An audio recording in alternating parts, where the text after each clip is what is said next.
Ia ibarat kaca yang berdebu, jangan terlalu lembut membersihkannya.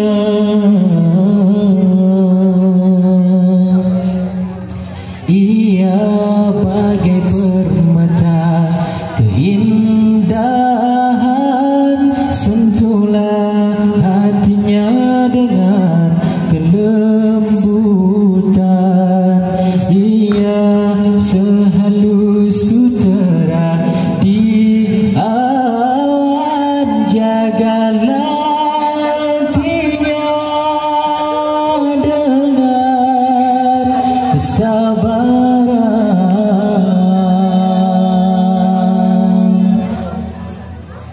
Lemah lembutlah kepadanya, namun jangan terlalu memanjakannya.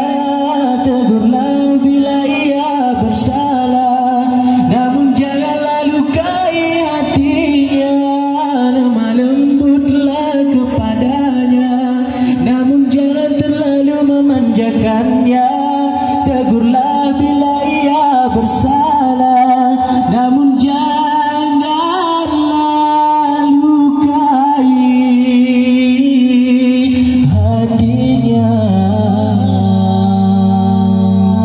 bersabarlah bila menghadapinya.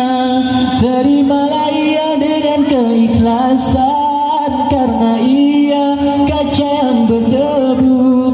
Semoga kau temukan dirinya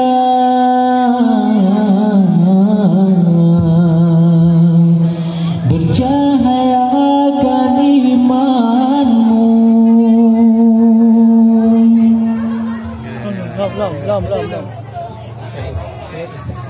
Ia ibarat kaca yang berdebu, jangan terlalu keras membersihkannya. Nanti ia mudah retakkan pecah, nanti ia mudah keruh dan ternoda.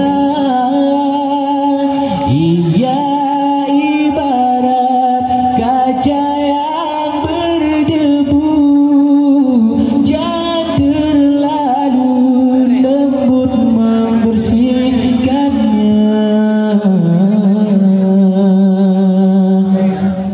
Ia bagai permata keindahan, sentuhlah hatinya dengan kelembutan. Ia